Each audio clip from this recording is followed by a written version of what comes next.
प्रिय दर्शकों, हम आपका ध्यान इस महत्वपूर्ण डिस्क्लेमर की ओर आकर्षित करना चाहते हैं। इस इंटरव्यू में हमारे अतिथि द्वारा व्यक्त किए गए विचार और मत उनके व्यक्तिगत हैं। ये आवश्यक रूप से हमारे YouTube चैनल या संपादकीय टीम के दृष्टिकोण का प्रतिनिधित्व नहीं करते हैं। हमारा लक्ष्य एक ऐसा मंच प्रदान करना है जहां पसमानदा विषय से संबंधित विविध दृष्टिकोण प्रस्तुत किए जा सकें। हम विभिन्न विचारों को सामने लाने का प्रयास करते हैं, लेकिन इनका समर्थन या विरोध नहीं करते। आपके समय और सहभागिता के लिए हम आभारी हैं। यदि आपके कोई प्रश्न या चिंताएं हैं, तो कृपया हमसे संपर्क करने में संकोच न करें। पसमानदा समुदाय का महत्वपूर्ण अंग होने के लिए धन्यवाद। सादर अब्दुल्ला मंसूर, पसमानदा डेमोक्रेसी। कहने के लिए तो बहुत कुछ था, लेकिन वक्त की कमी है। मैं सिर्फ इतनी बात यहाँ कहना चाहूँगा कि हम लोग ऑल इंडिया पसमानदा मुस्लिम महाज पूरी कोशिश ये कर रहा है कि पसमानदा मुसलमानों में भी बहुत से हमारे बुजुर्ग ऐसे हुए हैं जिन लोगों ने देश के लिए, कौम के लिए काम किए हैं और बंटवारे की मुखालफत की, लेकिन एक सोची समझी साजिश के तहत उन लोगों को नज़रअंदाज किया गया है। हम लोग अपने बुजुर्गों को यहाँ इंट्रोड्यूस कराने के लिए पूरी तरह से प्रयासरत हैं, पूरी कोशिश हम लोग कर रहे हैं। उसी कड़ी में आज नेमतुल्लाह अंसारी साहब को यहाँ याद किया जा रहा है और उनको याद किया जा रहा है। इसके अलावा भी हम लोग और बहुत से हमारे बुजुर्ग हैं। अब जैसे हमारी जो इस्लाम की किताबें हैं उसमें हम लोगों के बारे में बहुत बहुत बुरी बातें, बकवासें लिखी हुई हैं और उसका अपोज भी किया है हमारे बुजुर्गों ने। जैसे मैं आपको बता दूं, इसमें मुफ्ती किफायतुल्लाह सलमानी साहब हैं, उन्होंने किताब की बहुत ज्यादा मुखालफत की थी। दारुल उलूम देवबंद के मुहतमिम रहे हैं। मौलाना मुफ्ती शफी उस्मानी साहब हुआ करते थे, उन्होंने वो एक किताब लिखी गायतुन नस्ब, और लिखने के बाद पाकिस्तान भाग गए। उन्होंने इस कदर हम लोगों के बारे में उल्टी सीधी बात लिखी है जिसका इस्लाम से कोई लेना कहीं नहीं है, लिखी है। इस लफ्ज पे ध्यान देना पड़ेगा। एक तो कहने के बाद हम लोग मुकर सकते हैं कि मैंने ये बात नहीं कही है, लेकिन ये बातें लिखी गई है, तो उसी की मुखालफत मुफ्ती किफायतुल्लाह सलमानी साहब ने की है कि ये बात आपने बिल्कुल गलत लिखी है और ये इस्लाम के खिलाफ है। हम लोग इस चीज की भी कोशिश कर रहे हैं, जहां अपने बुजुर्गों को हम लोग इंट्रोड्यूस कराने की कोशिश कर रहे हैं जिन्होंने देश के लिए, कौम के लिए कुर्बानियां दी हैं। और हम इसकी भी कोशिश कर रहे हैं कि जिन किताबों में हम लोगों के लिए रजील, जलील, नीच, कलीला हम लोगों को लिखा गया है, उन किताबों में से या तो पेज निकाले जाए, वरना जामा मस्जिद की पेड़ियों पे उन किताबों के अंदर, वो इस्लाम की किताबों में आग लगा देनी चाहिए। किसी हालत में उनको लिखा जाए। जजिया टैक्स लेते थे, हिंदुओं से जजिया टैक्स लेते थे और हम लोगों से रजील टैक्स लेते कौन लोग थे? सवाल यह है कि लेते कौन लोग थे? वो लोग लेते थे जो विदेशी आकिरकारी मुसलमान हुआ करते थे, वो हमसे टैक्स लेंगे। अगर इसकी मुखालफत नेमतुल्लाह अंसारी साहब ने की तो ये हमारे लिए बड़ी फख्र की बात है। और आज हम उन लोगों को याद कर रहे हैं। ये हम लोगों ने बहुत देर से कदम उठाया, हमारे बुजुर्गों ने बंटवारे की मुखालफत की। उस वक्त भी हम लोगों के ऊपर यह इल्जाम लगा था जो आज ऑल इंडिया पसमानदा मुस्लिम महाज के ऊपर, यूनुस साहब के ऊपर, अहमद भाई के ऊपर इल्जाम लगता है कि हम लोग बीजेपी के लिए काम करते हैं, आरएसएस के लिए काम करते हैं। तो ये इल्जाम हमारे ऊपर कोई नया काम नहीं है, कोई नया इल्जाम नहीं लगा है। जब हम लोगों ने बंटवारे की मुखालफत की थी, 22 मार्च 1940 में पहला प्रस्ताव लाहौर में पास हुआ कि हम लोगों को अलग मुल्क चाहिए, तो मई 1940 को 40,000 पसमानदा मुसलमानों ने दिल्ली के अंदर जाके मीटिंग की थी और इसका जवाब दिया था। लेकिन हम लोगों को नजरअंदाज किया गया।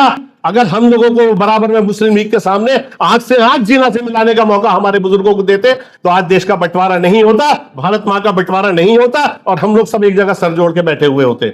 हम लोग, हमारे बहुत बड़े बुजुर्ग रशीदुद्दीन कुरैशी जी, मुफ्ती किफायतुल्लाह सलमानी जी, मौलवी रहमतुल्लाह उस्मानी जी, अतीकुर रहमान मंसूरी जी, इस तरह के हमारे बहुत से बुजुर्ग हुए हैं। इंशाअल्लाह हम उनको निकाल के लाएंगे और हम भी बताएंगे इस देश को कि ये जो आपके अबुल कलाम आजाद जैसे लोग, सर सैयद अहमद खान जैसे लोग, ये हमारे बुजुर्गों के सामने कहीं नहीं टिकते हैं। हम लोग इनसे बहुत ज्यादा आगे हैं।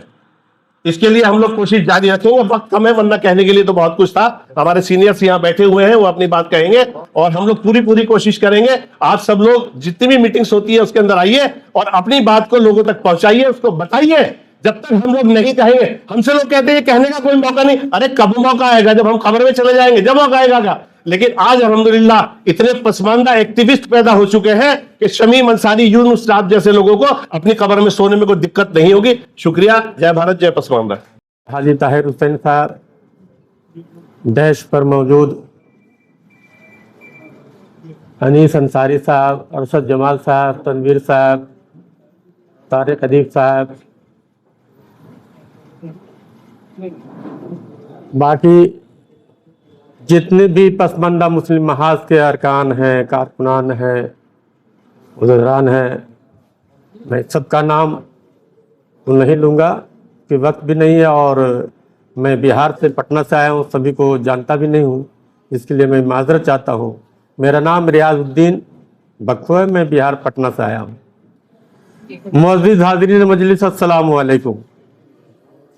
मैं सबसे पहले पसमानदा मुस्लिम महाज के तमाम लोगों का शुक्रगुजार हूँ कि उन्होंने इतनी बड़ी हस्ती को अपने समाज के बीच में उजागर करने का काम किया है। मैं ये बताना चाहता हूँ कि तारीख में पसमानदा मुसलमानों को बहुत ही दबाया गया, और ये तारीख एक दो नहीं है। यहाँ पर फैयाज साहब ही बहुत सारे लेक्चरर हैं, अनीस साहब हैं, इनको हम लोग जानते हैं कि पसमानदा समाज के लोगों को किस तरह से दबाया गया है। इतने बड़े हस्ती नेमतुल्लाह साहब जिन्होंने रजील टैक्स भरने के खिलाफ में एहतजाज किया, उस जमाने में जहां पर इंसान को जो कि कीड़े मकोड़े के बराबर समझा जाता था, उस जमाने में बादशाहों से, अशराफों से मुकदमेबाजी के मतलब होता है कि पूरे उसकी नस्ल कुशी कर दी जाती थी। और ये आज जो, मैं तो इनको कहता हूं कि हजारों साल नरगिस का बेनूरी पे रोती है, बड़ी मुश्किल से होता है चमन में दीदा व पैदा। ऐसे हस्ती को, जिनको मैं आज उनके यौम पैदाश पर खिराज अकीदत पेश करने के लिए आया हूं, ऐसे महान पुरुष को पूरे मुल्क में उजागर करने की जरूरत है। और मैं महाज के तमाम उहदेदारों का शुक्रगुजार हूं कि उन्होंने वक्त पे, चाहे हमारे यूनुस भाई हैं, अभी जो है कि पंजाब में इतना बड़ा सैलाब हुआ, उसमें तमाम मुतासरीन को जो है कि उन्होंने रिलीफ पहुंचाया। इसलिए हम तमाम महाज के लोगों को मुबारकबाद देते हैं और ये कहते हैं कि आप लोग शाना बशाना मिलाकर पूरे मुल्क में पसमानदा की आवाज को आइकॉन की तरह आप बढ़ाएं। इसके लिए जितनी भी कोशिश होगी मैं करूंगा। आपके महाज में हूं जहां तक होगा, क्योंकि 20 साल का तजुर्बा है और मैं अपने तजुर्बे के हिसाब से इस प्रोग्राम, यहाँ आज जो है ये मेरा दर्जनों प्रोग्राम यहाँ लखनऊ के प्रेस क्लब में हुआ है, दिल्ली में हुआ है। मैं अपना कीमती वक्त आप लोग के समाज में दूंगा। मैं तो बताता हूं कि असबाब बगावत हिंद में भी हम मुसलमानों को इन्होंने तारीख क्या रिवाज जो छिपाते हैं, अल्लामा इकबाल का शेर दे करके कि एक ही सब में खड़े हो गए महमूद यार, न कोई बंदा रहा न कोई बंदा रहा। उस वक्त अल्लामा इकबाल कहाँ गए थे? जिस पर अर्जाल टैक्स लगाया जा रहा था, उस वक्त कहाँ गए थे? असबाब बगावत हिंद में सर सैयद अहमद खान ने जिक्र किया है कि ये बगदाद जो वाला है मुल्क के आजादी में पेश थे। अंग्रेजों से वो लोग जो है कि जासूसी करते थे, अंग्रेजों से जो है कि वो जो है कि चापलूसी करते थे, और हम गरीब और पसमानदा मुसलमानों को रज़ील कह करके जुल्म और सितम कराते थे हमारे आवाज़दात पर। मैं ज्यादा वक्त नहीं लूंगा, इसी बात के साथ मैं अपनी बात को समाप्त करता हूँ। अस्सलाम वालेकुम वरहमतुल्लाहि वबरकातुहू।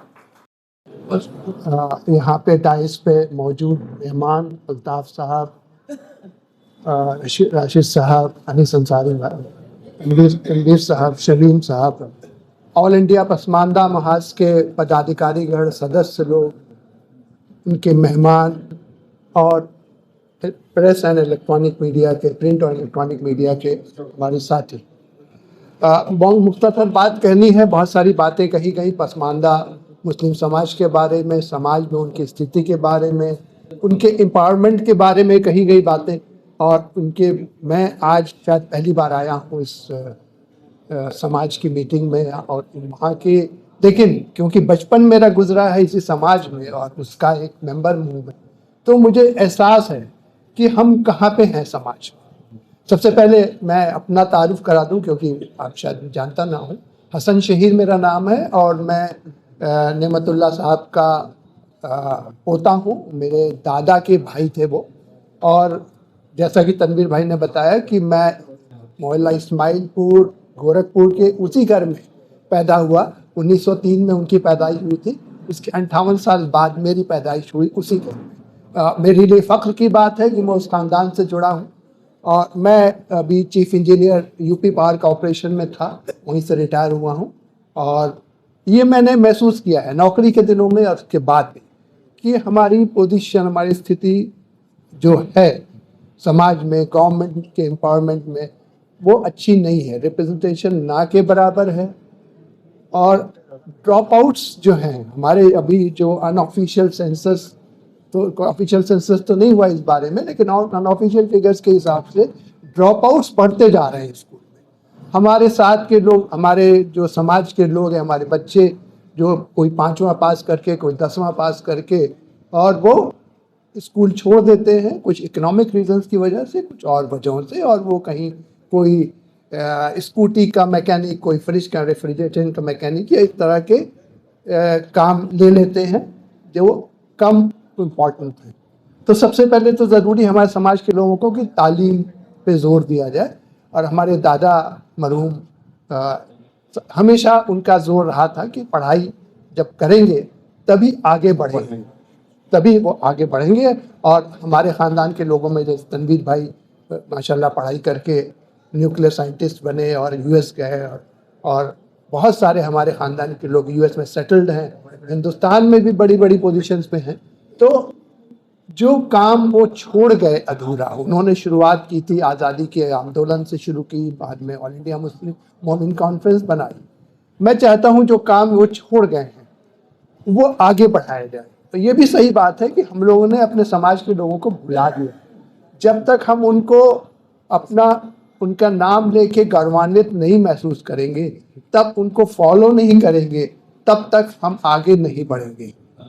मेरा क्योंकि वक्त कम है, मुझे बार बार बताया जा रहा है, तो इस बात के लिए कि हम सब एक बार फिर इस पर जोर दें, तालीम पे जोर दें, उसके बाद पॉलिटिकल एम्पावरमेंट पे जोर दें। यहाँ पॉलिटिकल पार्टीज़ के भी लोग हैं, तो वो रिप्रेजेंटेशन जब प्रॉपर रहेगा तभी हम आगे बढ़ेंगे। इसके साथ ही मैं अपनी बात ख़त्म करता हूँ। जय हिंद। अस्सलाम वालेकुम।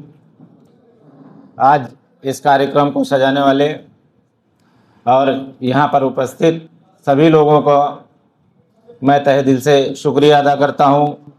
और आज इस कार्यक्रम के स्वतंत्रता सेनानी नियामतुल्लाह अंसारी साहब के खिराज अक़ीदत पेश करता हूँ दिल से।